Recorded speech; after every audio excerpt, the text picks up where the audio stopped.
How to make muscadine wine. Muscadine grapes are perfect for amateur winemaking due to their high acid content and robust flavor. Many of the more tedious steps in winemaking can be skipped when using these grapes. To make wine, purchase winemaking equipment and sterilize it.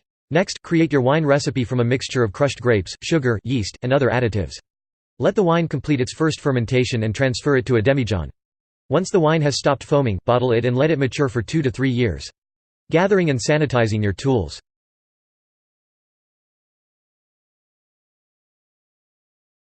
Purchase winemaking tools. You will need about 28 Campton tablets for sterilization, 2 1-gallon (3.8 liters) brew bins or food-grade basins, 2 glass or plastic demijohns, a fitted airlock and bung for your demijohn, a straining bag or muslin cloth bag, a 3-foot (1 meter) vinyl siphon tube, 6 glass wine bottles with corks, a corker, a long stirring spoon, and a large funnel. These tools can be bought online or at your local winemaking supply store.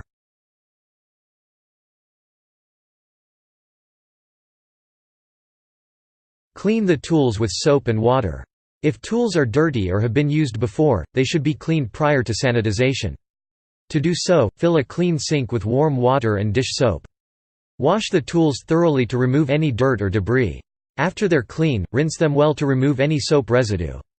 If your tools have never been used, you can skip this step.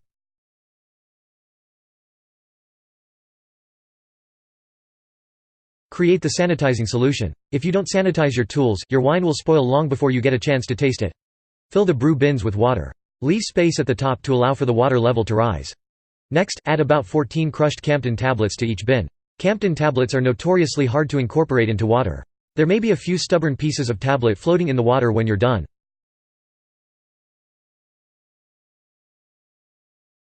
Submerge your winemaking tools. Gently place your winemaking tools into the 2 buckets.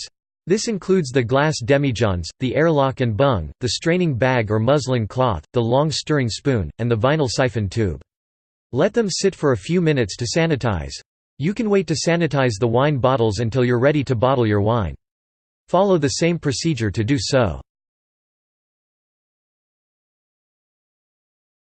Remove the tools from the sanitizer. Make sure your hands are clean before touching the tools. Place the wet tools on a dry, clean towel and allow them to air dry. Next, dump the sanitizer out of the buckets and let them air dry as well. Swirl the sanitizer in the bucket before dumping it to remove any tablet residue on the bottom. Don't rinse the tools after sanitizing them.